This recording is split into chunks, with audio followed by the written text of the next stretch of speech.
Welcome to the Soulful CXO. I'm your host, Dr. Rebecca Wynn. We are pleased to have back with us Michele Stuart. Hi. Michele is JAG Investigation CEO with over 34 years of investigation experience. Her expertise lies in open source intelligence, OSINT, counterintelligence, insurance fraud investigations, financial investigations, threat assessments and mitigations, due diligence, organized retail crime, and corporate and competitive intelligence. She provides consulting and training services to federal, state, and local law enforcement agencies, military intelligence communities, Fortune 500 companies, and the financial and industries of insurance. Additionally, she has served as an instructor at Quantico, the FBI Academy, for international training and OSINT, is a keynote speaker, and teaches classes for many professional organizations, which is where she and I first met well over 13 years ago. I took one of her classes then. In 2017, Michele's dedication to the field led her to collaborate with the Pennsylvania Office of Homeland Security. Together, they developed a groundbreaking Keeping Kids Safe program, which educates administrators, principals, teachers, parents, and others on the risk associated with online and social media activity, predator grooming, as well as dangers of application cellular security. Michele, it's such a delight to have you back on the show with us today. Thanks. So you asked me to get straight into it after I had to give that great bio about you. We've recently seen in the news, especially here in Arizona, about autonomous cars, about all the lawsuits that are against them, about them driving into lakes, running into vehicles, crossing traffic, and things along those lines. It seems to me like a malicious attacker could probably maybe take over those cars and cause real hectics for everybody. But what do you see along those fields? What are your thoughts? It's a lot of the software, the AI that's being utilized in these smart cars, smart devices and everything. I don't necessarily always think it's a malicious type of attack. I think it's a learning thing that the software has to do in and of itself still. But I'm sure that you guys have seen videos of the cars they're driving, unfortunately, the wrong way. I know that I just saw one last week where a Waymo car just was coming head on, going the completely wrong direction that it was supposed to. Or in Austin, I don't know if you saw that one. That one actually made me laugh. There was a whole bunch of those cars all stuck together, and they caused this huge traffic jam because none of them would move because there was two of them that were facing each other. Neither one would move. And so now it just created this huge coordinated or uncoordinated traffic jam. And it's funny to watch the videos, but it's scary in that same sense because you don't have control of the vehicle, right? It's the software that's supposed to be going through its guidelines. But the one that I saw recently also was a Tesla, and it didn't read the flood zone sign, and it just drove right into the waters and put the individual took him off the road and drove him right into the water. And so I think that, and I've been trying to watch and study these and watch some videos on the explanation of why things are happening. And it's more of a software system where they're saying that, especially on Tesla, there was one where it wanted to go back on the right side of the road, but that side of the road had construction on it. And so the driver kept pulling it back to the left side. So it's trying to do what it's supposed to do, but it just doesn't realize the atmosphere that it's in, right? The environment that it's in, and it needs to stay on the left side of the road.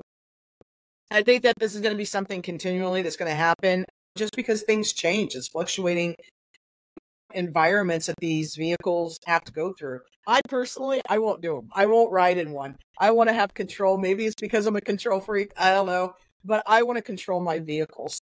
I've never been inside one of them, and I know some people that really enjoy them, but I still like to have the feel of the wheel right below my hands. Yeah, I think there's another story here actually in Arizona. I think it was downtown Phoenix, where there was like a landscaper's truck that had trees in the back. And I think it was a Waymo car went behind them and then kept thinking it was about to go into trees. So it kept stopping in the middle of rush hour traffic because it thought that there was a real tree instead of it was a tree on top of a truck, which I thought was pretty funny because they would finally move and the car would move and then it would stop because it was tree. I'm glad safety first, but I thought it was interesting for people who are trying to get through rush hour who's, oh my God, please truck, move out of the way.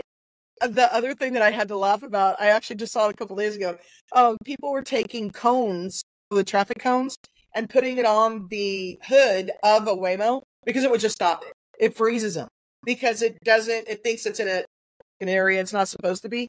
So they were doing these, this is all across town. They were taking these construction cones and putting them on these cars and just freezing them all over the place. And they were taking videos of it and putting it online. And I was like, oh my gosh, I thought it was funny. It's not funny for them, but it is funny. It almost seems like a Halloween or April Fool's Day kind of joke. Not an all-time thing, but yeah, that'd be cute to see. But we are seeing AI get more and more in cars, in tires and things along those lines. It seems like what can be used for good could be used for evil. Have you seen anything along those lines about some of the other AI components that are coming into cars for even our personal cars?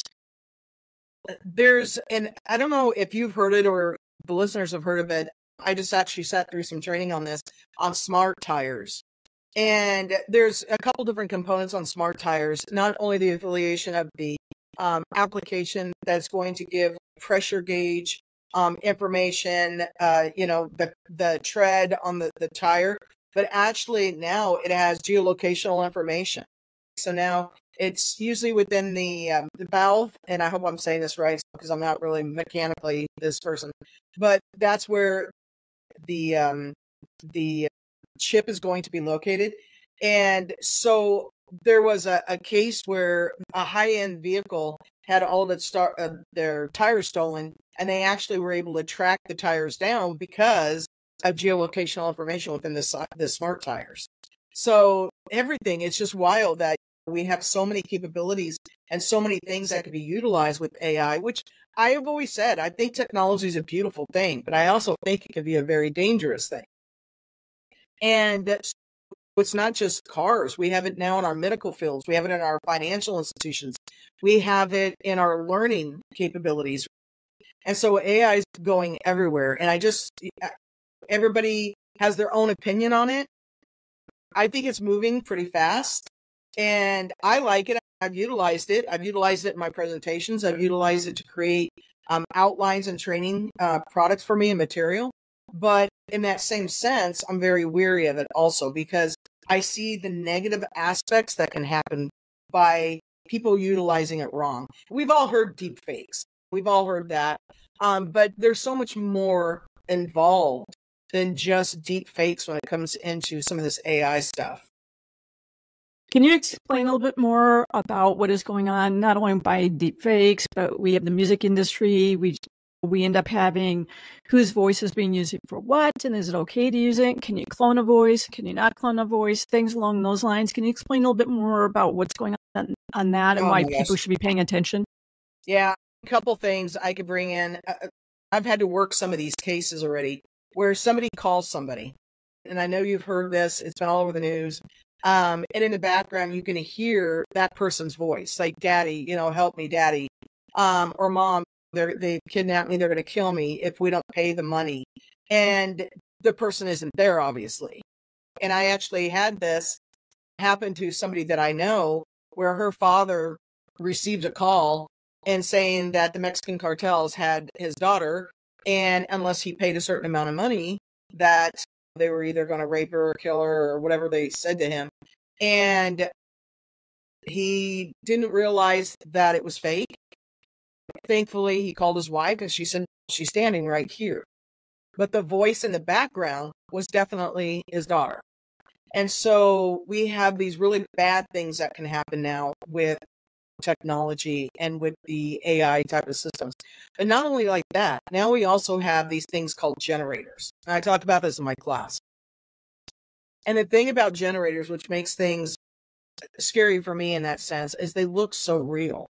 And so I can make it look like two people were talking over Instagram, right? Over Facebook, in their DMs, in Twitter. I can make a fake text message and make it look like I got a screenshot from you and it was you discussing something inappropriate about work or something racial. And then it can make it look like somebody saying something proprietorial. And so now these generators, when you're looking at them, and I've seen them, they look real. It looks like a true text message between two individuals. Or I can make it look like a text message between you and I, right? But I'm the person who's in there typing everything. I'm typing my response to you, but I'm typing your response to me. Now I could ruin your job in seconds, really, and take these screenshots and go to your HR. And how many people in HR or even in security know about these generators? And they're very easy to find. Unfortunately, Google it. There's a generator for everything. So now we have to look at not only the deep fakes of creating these videos of people saying things that they're not saying, but now we have this ability through AI again to create these communications that didn't happen on numerous platforms. And so those are the things that kind of get me, because as an investigator, as somebody who obviously, when it comes into trying to protect the public, it's getting difficult. You have to make sure that you have a second or third piece of evidential material that's going to back up what we're seeing originally. But then look at it this way too, Rebecca. And this is the one that, as a mom, makes my heart hurt, is the ability that is out there now for cyberbullying. And then we're not even talking about the making it anonymous and how they're creating these fake Twitter accounts. But now they can create this whole fake conversation that never existed. And then all of a sudden they put that out there, and now it is a whole new realm of cyberbullying. And so these kids can't just come out and say, I never said that, because it looks like they did. It's a dangerous game. There's so many different things that AI can assist that is a good ethical way, but so many bad things too can come from it.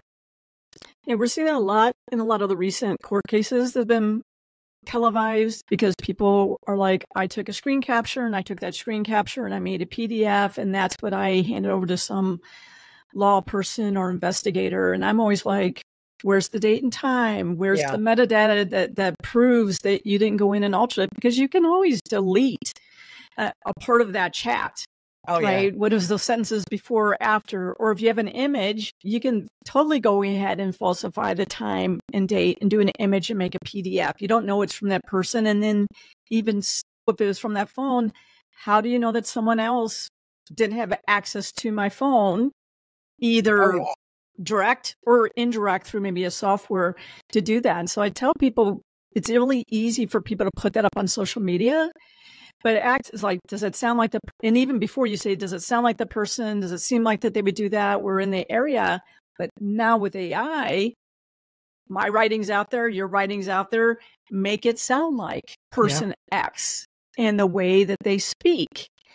And so it can really falsify. So I think that's one thing that really people have to pause. You have to give the person way more than we used to, the benefit of the doubt. We were always supposed to give them the benefit of the doubt. We didn't always do that. I'll be guilty of that. But now you really have to go ahead and give the benefit of the doubt, because you should assume it's falsified first, in my opinion.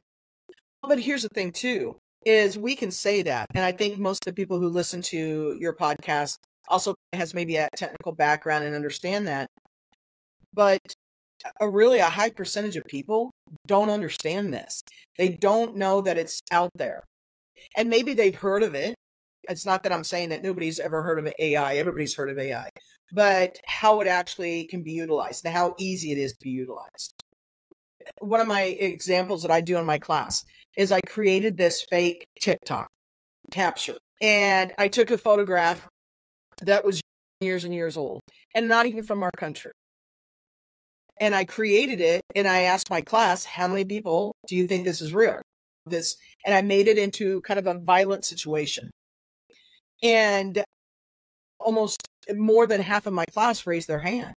Not one person said, did anybody right click on the photograph and do an image recognition or a facial recognition? Which if they had, that's the very first thing I would have done, is I would have right clicked or cut it out, whatever I could do, right?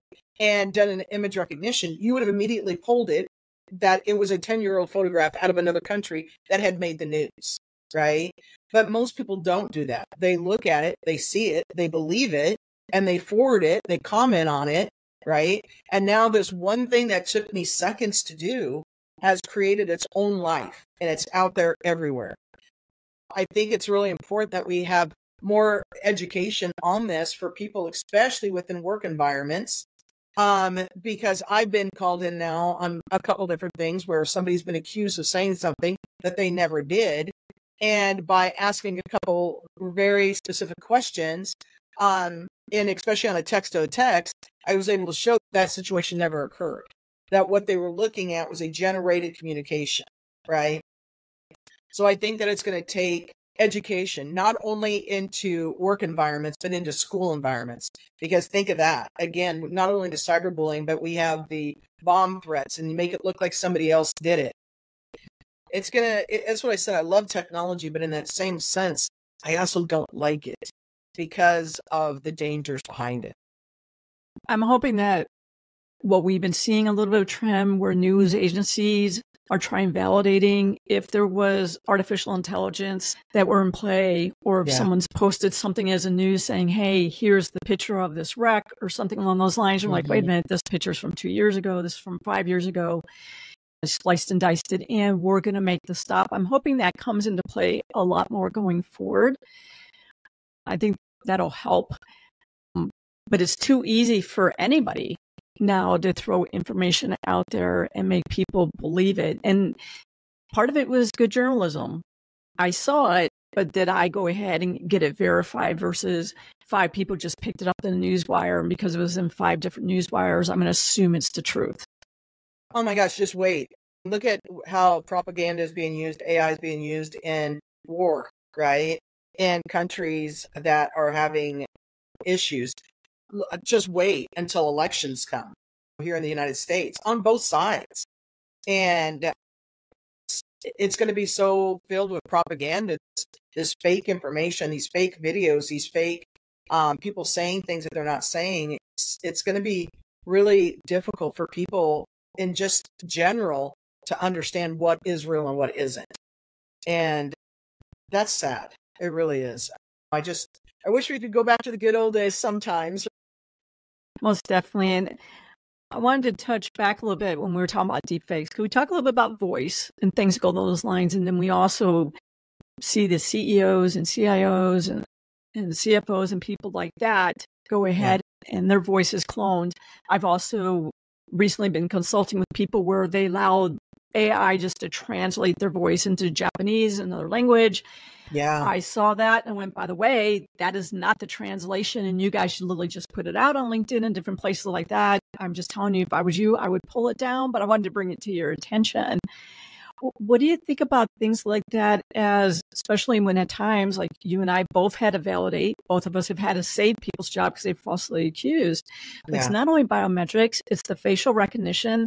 And then there's a lot also in people making fake AIs. I just recently went through a test myself. It was 100 different images of quote unquote people. And the whole thing was which one was a real person and which one was the AI. I had one of the highest scores on picking up AI, but I would tell you it was not high. Yeah. What do you see along those lines and concerning? To talk over you. Yeah. There's a site that I would tell you and anybody who's listening to go to. It's called whichfaceisreal.com. Whichfaceisreal.com. And it gives you 2 photographs, right? One's an AI-derived photograph, and then one is a real image. And I always tell everybody, I love the site. I'm on it all the time. When I'm on hold or I'm on a Zoom that I don't really care about, I'm on this, right? And I'm always playing it. And the reason is because you teach your brain. It's like when you learn how to shoot a gun, it becomes muscle memory. When you learn how to swing a baseball bat, when you learn how to throw a football, right? Everything becomes muscle memory. And it's with our brain. We have to teach it what to look for. And there are little indicators, but as AI keeps developing and developing, obviously they're catching on to these things. But the thing that I always talk about when it comes into trying to recognize an AI photograph to determine if it's real or not, one of the best things the first things that you should look at, not the best because it depends on the photograph, but one of the first things that I always tell everybody is look at people's earlobes. Look at the photograph's earlobe. Because if you have an earlobe that goes up genetically, your other side of your earlobe should go up before it touches your face, right? But sometimes in these generated photos, you'll see one that goes up and then one that ties into the face. Not that can't happen, because I just had a gentleman who came up in my class and said, I'm a mutation. I'm like, what? And he's like, look at my ears. And sure enough, he had one that tied up and then tied down into his face. But normally, those earlobes are going to look the same, right? And second thing, for women especially, is always look at their earrings. AI has a very hard time matching earrings. Those two indicators are one of the things that I always train my classes at first. Look at earlobes, look at earrings. The second thing, or third, eyebrows. And AI's gotten better with eyebrows. But sometimes you'll see a lady that has a very defined eyebrow, and then over here it goes straight. Now, I don't know about you, but I want both of my eyebrows to look the same. But there are little indicators. And then for men, which is really weird because I haven't seen it that much on women, but I see it on men more often, is you'll see pixelation of their hair right around here and then by right here. And you'll see these little bitty fine dots. And so I see that more so again in men, but I don't know why more so with women. The thing that I do notice on women, and you'll notice this too, you guys, if you're looking, is if you're trying to determine if it's an AI again, if I have long hair, right, on both sides. Most of the time, again, women like to have the same, style on both sides. But I have a friend of mine that has long hair and then it's short on this side. Again, there are factors. But look at that AI, because you might see something that has very long, straight hair over here, and all of a sudden it's kinky curly over here. Again, that could be an indicator of an AI imagery. One thing that I would always say is I always run my photographs through a facial recognition system too, or an image recognition, which I really like TinEye for image recognition because it's looking at the image in whole. I use a program called PIMEYES, PIMEYES. It's a paid program, but I always talk about in my trainings, it's like the onion, right? And you have layers to an onion. And I always say, everybody has to remember what movie that came from because it's Shrek. I love that movie. And so you have that outer onion, which is normally like your social media profiles, but then the inner onion becomes more of different websites. It could be PDFs, it could be whatever, right? Somebody else posting that picture of them. And so I really like PIMEYES because it goes through the whole multiple layers of things.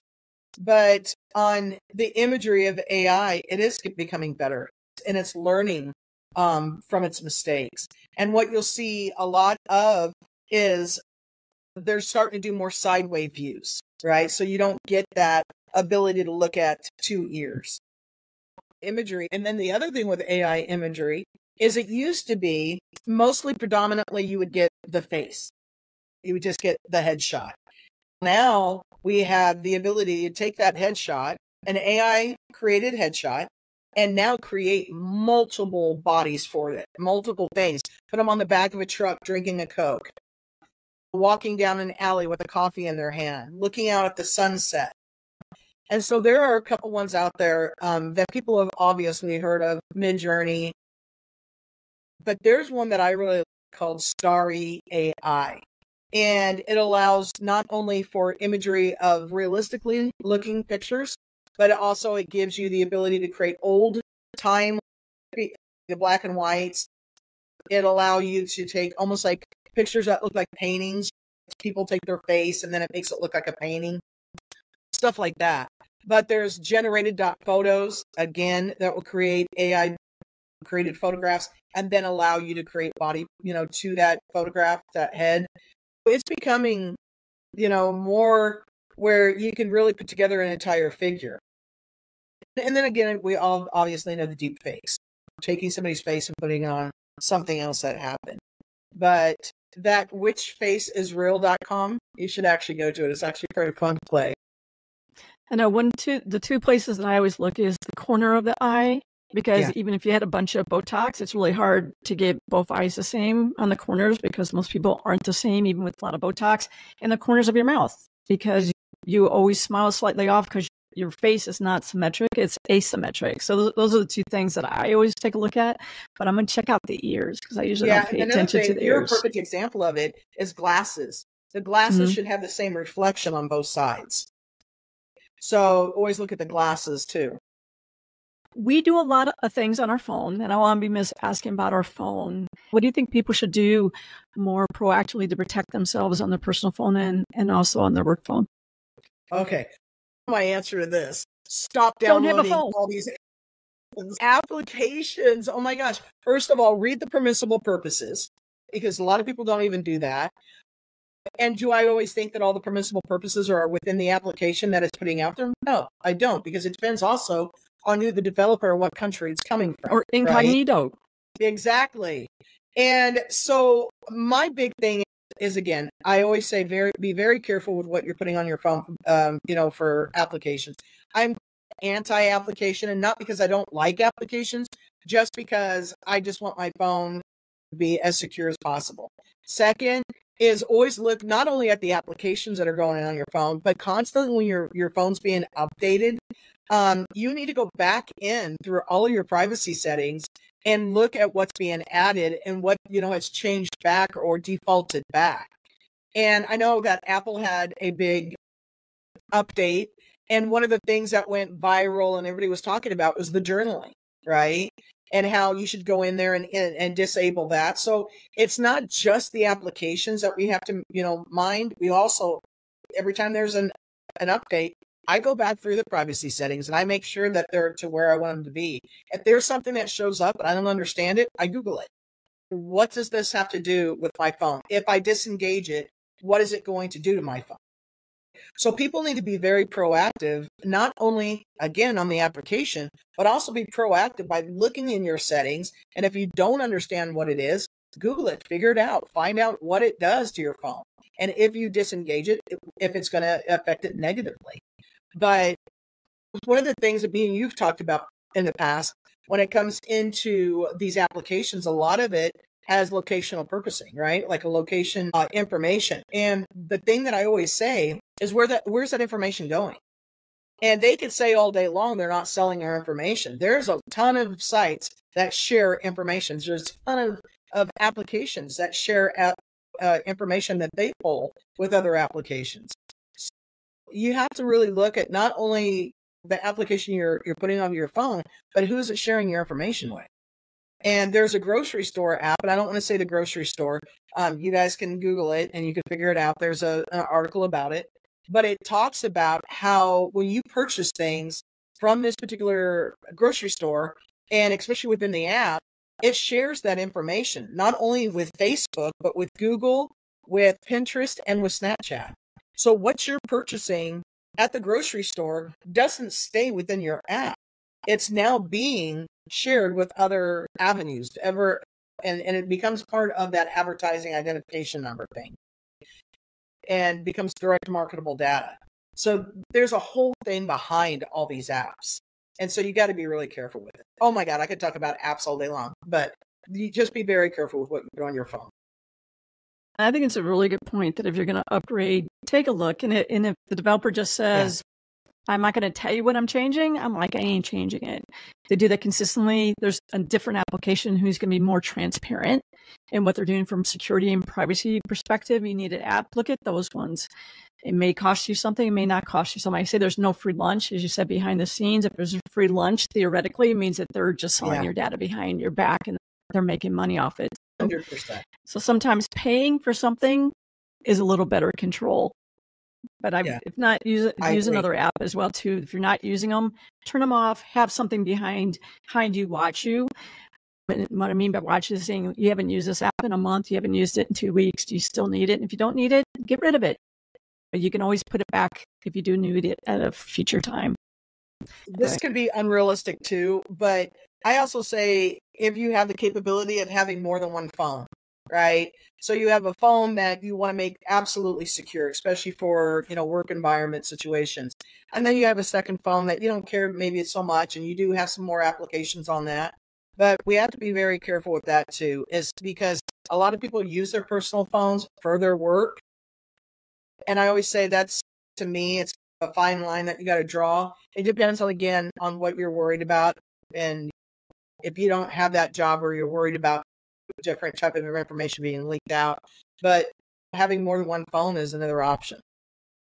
I do that with a tablet when I travel to conferences and speaking, and it's under a bogus name, a bogus email, throwaway email address and all that. And then if somebody actually gets it, so what, you knew of something I might have been reading on a download, and then I reset it all the time, factory reset. Me too. Every time. So you can do things like that. But I think the key point here is you have to be the one who takes the ownership of protecting you. Don't be naive enough thinking a corporation out there is going to take that upon themselves to do that. I agree. I really do. Unfortunately, our time has totally flown by. So I want to thank everybody for joining us for this session. Please go ahead and look at the descriptions. We will have the links. We will go ahead and I'll put the links down there on the application that Michele has recommended, and she'll give me some other ones to put down there as well too. Her contact information will be there as well. Please go ahead and subscribe. The newsletter, Soulful CXO Insights newsletter, come out every other week. Remember, I do at least one article every other week as well too. So please go ahead and look at that. Michele, thank you so much for coming on again and sharing your insights. You're always a pleasure to have on. Thank you. I appreciate that.